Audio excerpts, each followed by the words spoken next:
Хәерле көн Татарстан, хәерле көн хөрмәтле телевизор караучылар. Җәйнең тагын бер матур көнен күтәренке кәефтән елмаеп каршы алыйк. Бүген 10 август, чаршамбы көн. Студияда сезне сәламлыйм мин, Айзилә Батырханова. Бу көннең үзенчәлекле бәйрәмнәренә килгәндә 10 август җил уңай көне икән. Шуңа да бүген һәр барчагызга да җилнең уңай туры килүен, һәр башланган эшегез уңышлы баруын теләп калабыз. Алдагы минутларда яшь каләм тибрәтүчеләрне 10 яшьтән алып 17 яшькә кадәр булган яшь шагыйрь һәм язучыларны телевизор каршына якынрак чакырабыз. Сезнең өчен шәп яңалыгыбыз бар. 9-нчы халыкара глаголица дип исемләнгән бәйсез әдәби премияда катнашып, Бәллүр ябалак сынын алу мөмкинлеген кулдан ычкындырмагыз. Моның өчен ниләр эшләргә кирәк? Бу турыда студиябыз кунаклары тәфсилләбрәк сөйләр. Глаголица әдәби бәйгесенең оештыру комитеты җитәкчесе Гөлшат Вәлиева һәм әлеге премияның жюри әгъзасы, балалар язучысы шагыйрь Галимҗан Гыйльманов. Хәерле көн кунаклар, исәнмесез? Исәнмесез? Гөлшат ханым, глаголица бәйгесен балалар ел сайын түземсезлек белән көтеп ала. Үткәрә башлаган еллардан алып карасак, глаголица нинди үзгәрешләр кичерде? Беренче мәртәбә Хәйрия фонды «Счастливые истории» 14-нче елны беренче мәртәбә республикадан гына килгән бөтен әсәрләр балалардан бөтен республикадан гына килгән. Алар 200-дән артык кына булган. Хәзерге менә 21-нче елны 1400 әсәрләр килде. Bütün Россиядан и чит илләрдән дә килделәр әсәрләр. Димәк, географиясы киңәйгән без инде бая. Менә инде бәйгенең үткәрелү шартларына тәфсилләбрәк тукталсак, тапшыру башында мин инде әйткән идем, әлеге бәйгедә 10 яшьтән алып 17 яшькә кадәр укучылар катнаша ала.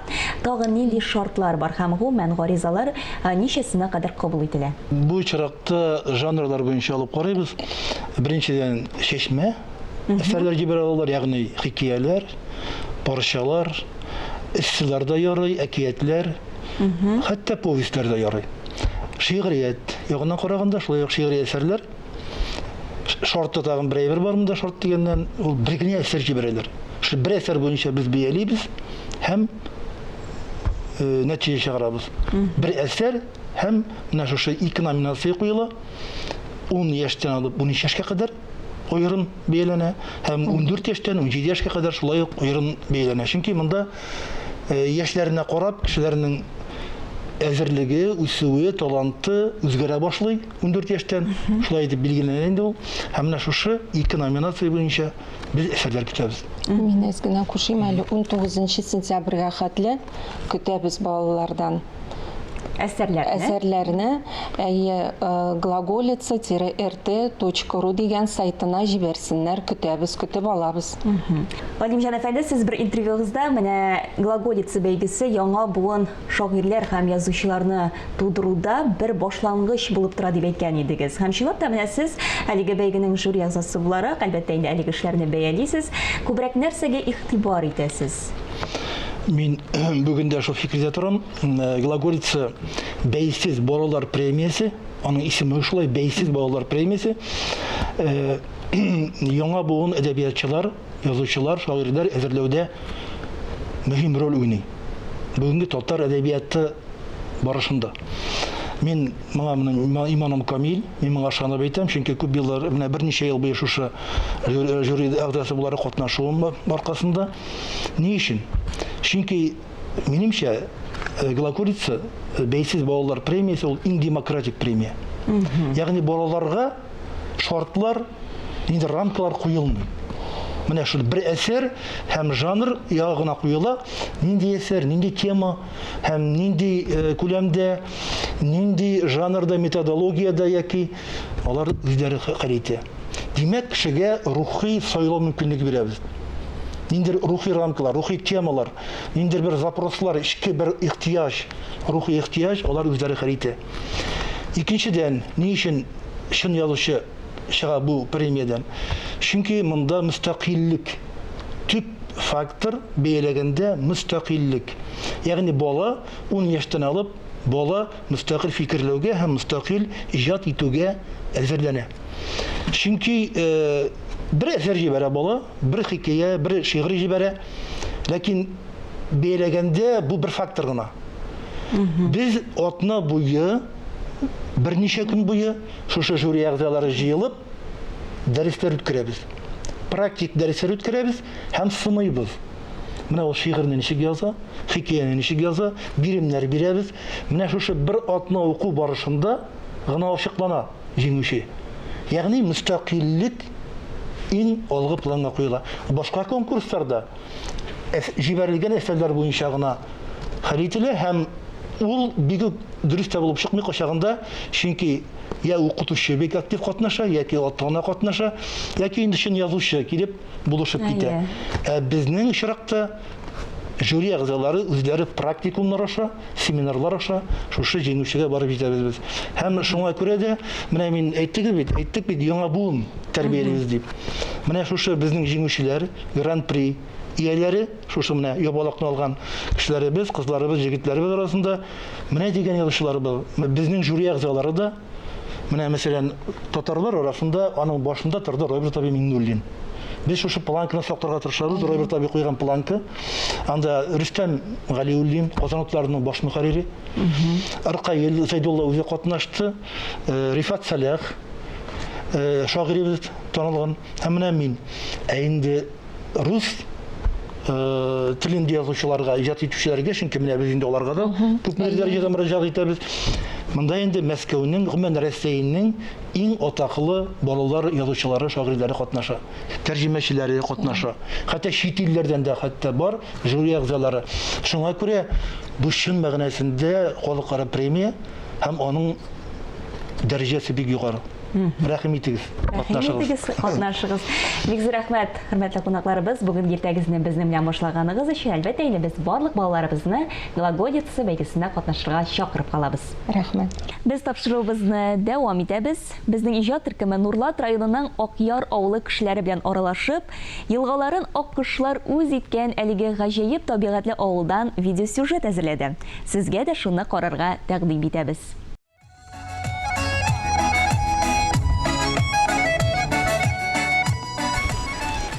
Җир йөзендә бер генә авылда икенчесенә охшамый. Һич, һәр авыл үзе бер тарих ул. Дәүләт күләм әһәмиятле олы юл буенда урнашкан Акъяр авылы Яңа Шишмә районының йөзек кашы. Акъярлы елга авылым уртасыннан, Акъярымда җырлый гомерем агасыман. Безнең якта гына шулай ак терлек ярлар бар. Күңелемдә, йөрәгемдә ярый әле Акъяр бар. Безнең якта гына шулай ак терлек ярлар бар. Күңелемдә, йөрәгемдә ярый әле Акъяр бар. Шигырьләрдә макталган, җырларда җырланган Акъяр авылының барлыкка килүе турында төрле фаразлар бар. Авыл кешеләре үзләре яшәгән татар авылын яратып, Акъяр авылы дип, рәсми документларда ул Азеева дип йөртелә. Аның исеменнән үк күренә бит, шундый Акъяр теге авылының исеме үк матур, чыннан да халкы да шундый икән. Шундый киң күңелле, ак күңелле кешеләр. Мин аларның табигатенә сокландым. Гашык булдым шушы сиртмәле басмаларга. Авыл буйлап йөргәндә, шул басмаларга басып, шундый үземә ниндидер бер энергия алайдым, көч алайдым. Авылга 17нче гасырда нигез салынган. Революциягә кадәр аны Акъяр, шулай ук Актау дип тә йөрткәннәр дип язылган Ак күңелле Акъярым китабында.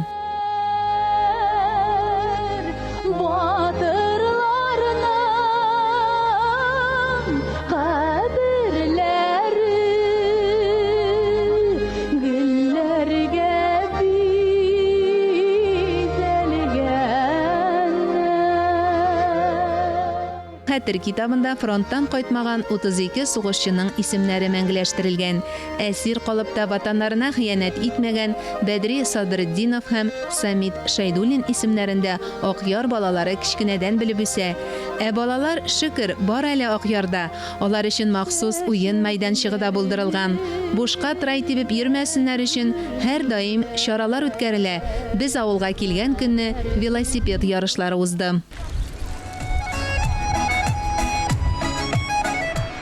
Акъяр үзе бер айрым авыл җирлеге. Җанисәп чыганакларына караганда 100 ел элек биредә 2000-нән артык кеше яшәгән. Игенчелек, терлекчелек белән көн иткән халык гомер буе шул кәсепкә тугры калган. Менә инде безнең авылыбыз әйтеп үтәргә бик эшчән халык. Бүгенге көндә авылыбызда 118 хуҗалык исәпләнә, 370 кеше яши. Безнең халык бик эшчән халык. Менә бүгенге көндә халыкта 226 ремегдә тәрәк исәпләнә, шунардан 130 савым сыеры. Авыл җирлеген җитәкләүче Данияр Гайнуллинны бик хөрмәт итәләр биредә. Ул хөрмәт тирәннән килә. Ерак бабасы Гайфулла Бөек Ватан сугышында җиңү көнен якын айткан Шамил Гайнуллиннардан буыннан буынга күчеп килә. Акъяр авылының Шәрипов, Шәмсетдинов, Әхмәт Вәлиев, Сибгатов, Галләмов, Калимуллиннар һәм башка бик күп гаиләләре бер һөнәргә тугры калган алтын куллы хезмәт кешеләре. Алар арасында хәрбиләр дә, ярты гасыр буе терлекчелектә эшләүчеләр дә, комбайнчылар да бар. Шуңа да бу авыл кешеләрен Татарстанның озак еллар авыл хуҗалыгы юнәлешен җитәкләгән Марат Әхмәтов та хәтеренә сеңдереп калдырган. Хезмәт белән, тирлек асрап, эш белән тырышып, кайнап яшәп ята торган халык минем күңелемдә инде бер шундый матур бер истәлек булып саклана. Аның өстенә бит менә Акъяр турында бик матур җыр да бар бит инде. Бик күп кешеләр матур итеп җырлый торган. Акъяр дигән матур кине кемнәр уйлап чыгарган дип җырласам, җыларсың кебек күз керфегең чыланган дип. Инде ул халыкның күңеленнән чыккан шундый менә хисле халыкның, нурлы халыкның, тәрбияле халыкның, моңлы халыкның җыры бит инде. Шуңа күрә авылыгызга саулык, сәламәтлек телим. Бүгендә һәр яктан маяк булган авылның Маяк исемендәге колхоз дип аталган чагы да бар иде. Ул еллардагы рәисе Рәшит Әхмәтвәлиев мәчеткә дип авылда буш торган бер йортны бирә. Ул вакытларда мәчетләрдә бик йөргән насыйп булмады. Соңгы вакытларда мәчетләргә ирдек, араб телен өйрәндек, әлхәмдүлилләһ. Ул инде ул мәчетебез искерде дөрестән дә, аның инде нигезләре ярыла башлаганда диделәр. Шулай иттереп авылыбызга мәчет кирәк иде инде. Әлхәмдүлилләһи раббил аламин. 2022 елда Корбан аена туры китереп яңа мәхәббәт иман йорты калкып чыкты. Киләчәк безнең балаларда, аныкларыбызда бөтен тырышлыгыбыз шул безнең укулар.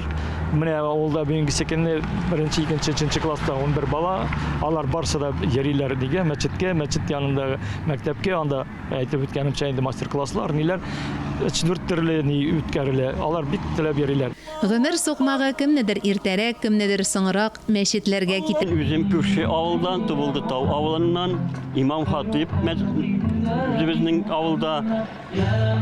Бу авылда без күптән инде бу авыл белән дус торабыз, дус мәхәлләмәдә, аның имамлары да, аның халкы да барысы да безгә таныш. Бу авыл белән һәр вакытта да элемдә торабыз. Аның имам хатибы әле яшь булса да, шуны хәлле менә бу мәчетне салганда күп тырышлыклар куйды, бик күп тырышлыклар куйды. Мәчет ачу тантанасына кайткан Илфар хәзрәт Хәсәнов та Яңа Чишмә районының мөхтәсибәт эшенә зур бәя бирде. Яңа Чишмә районында да Илгиз хәзрәтебез шушы җирлектә бит инде безнең мөфти хәзрәтебезнең вәкиле булып тора, мөхтәсиб булып тора. Матур гына, тыныч кына, күркәм сабырлык күрсәтеп менә шул ширләрдә шушы бөек олуг вазифаны тынычлыкта, иминлектә алып бара, динебез, милләтебез өчен. Аллаһы Таала анардан разый булсын. Ла илаһа иллаллаһ. Мәчет гыйбадәт кылу урыны гына түгел, биредә уку сыйныфлары да бар. Авылдагы балаларына дини, әхлак, тәрбия фәннәре укытырга насыйп әйләсә иде. Мөселманнарны күрештергән, таныштырган, күңелләребезне нурландырган Аллаһ йортына һәр кайсыбызның сукмагы киң булсын. Бабай әйтте, кызым мәчеткә кирип, балаларны бисмилла гына әйтергә булса да әрәтәле дип, мәчеткә йөри башладым. Күсемдә генә мәчет каршында гына торам. Балалар килеп шулай бергәләп, әле шай дукалар өйрәнеп, намаз үзем басып, шай укып йөрдек. Хәзер зур үстеләр, менә шул мәчеткә йөргән малаем, хәзер Казанда Калимуллин Айназ Азан бәйгесендә, республика күләмендә азан бәйгесе булды. Беренчелекне алды. Аллаһу акбар. Ойнас Кәлимуллин кебек татар азаны бәйгесе җиңүчесе булырлык дәвамчылар тәрбияләрлек булгач, киләчәккә өмет уяна. Allahu Ekber. Allahu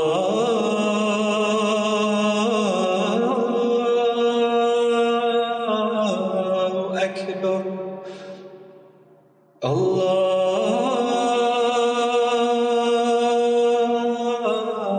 Ekber. Allahu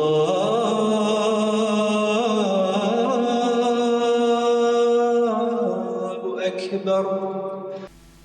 Яңа мәчеткә аны төзетүгә зур өлеш керткән иганәче Рифнур Сөләймановның әтисе Хәйдәр исеме бирелде. Allah Teala sınır bir adam balasın. Bizim sınavı için jiblergen. Kimlerdir bayılık bire, kimler fakirlik bire, kimlerdir zor vazifa bire, kimlerdir. Sınav kırın, ne şeriken bu benden diyeyim. Bana korarız bu.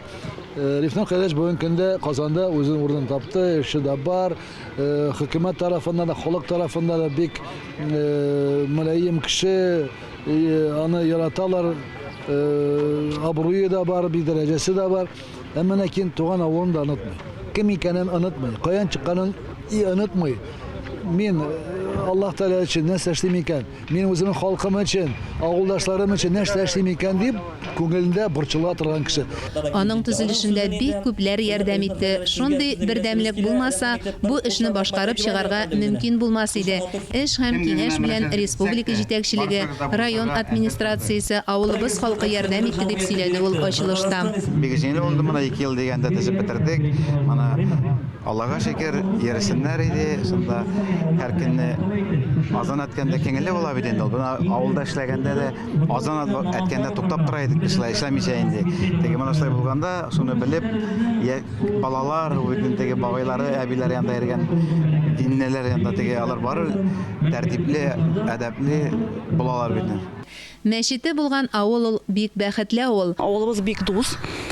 Барысы да бер-берсенә булышып, дус, тату яшиләр, һәр вакыт өмәләргә йөреп, бөтен җирләрне эш кушсалар да бөтен җирне бергә эшлиләр. Шуңа күрә дус, бердәм авылыбыз гөрләп тора, Аллага шөкер. Гөлназ белән сөйләшеп торган ярдан мәчет кенә түгел, авылны икегә бүлеп аккан Чаллы елгасы да маҗаралы әкияттәге кебек асылмалы күпердә күренә. Аны төзергә дә Рифнур Сөләйманов белән бергә шушы авылда туып үскән эшмәкәрләр ярдәм иткән. Газнур Сабижавыл тарафыннан Чишмәгә капиталь ремонт ясалды 2011 елда. Шулай плотина төзелде. Әйткәнемчә Рифнур Хәйдәровның тырышлыгы нәтиҗәсендә 2011 елда шушы плотина төзелгән вакытта аның вакыттагы смета бәясе 22 миллион иде. Ул вакыттагы бәя белән 22 миллионга төзелгән плотина безнең. Марат Гутуев вакытта авыл хуҗалыгы министры буларак эшләйде. Аңа без там мәгълүматларны җиткердек. Иш янына куш дигәндәй, үзара салым акчасы да авыл торышын матурларга ярап куя. 2021 елда авыл җирлекләре территорияләрен комплекслы төзекләндерү федераль программасы буенча Акъярлылар 2 миллион 93 мең сум күләмендә грант откан. Бу акчаларга ял итү мәйданы төзекләндерелгән, техник җиһазлар алынган. Гомергә игенчелек һәм терлекчелек белән шөгыльләнгән эштә булдыклы һәм хуҗаларча тапкыр, зирәк булулары белән аерылып торган авылда бүген дә Минабетдинов, Гыссаметдинов, Галимовлар гаиләләре сөтчелектә беренче. Мин әйтерем, авылыбызның киләчәге бар. Аллага шөкер, булырга тиеш. Чөнки безнең авыл Казан Оренбург трассасы буенда урнашкан. Халык килә, китә. Ну, әмма ләкин, значит, безнең татарның киләчәге булырга тиеш дип өметләнеп калабыз. Аякларыбыз юлда, күңелебез җирдә, барыбыз да җирдә юлаучы дигәндәй, бу сәфәребез дә мәчет ачылу уңаеннан башланган иде. Бер иштан Акъяр авылы тарихы, исеме кебек үк ак күңелле халкы белән дә таныштык. Татарның саф теле, милли гореф-гадәте, йолалары яши монда. Шушы асыл җәүһәрләрне сакласак, безнең буыннар өчен генә түгел, киләчәк буыннар өчен дә бай милли мирас калыр. Бүгенгә шулар иде. Мин Айзилә Батырханова һәм тапшыруыбызның иҗат төркеме сезнең белән саубуллашабыз. Исән-имин булыгыз.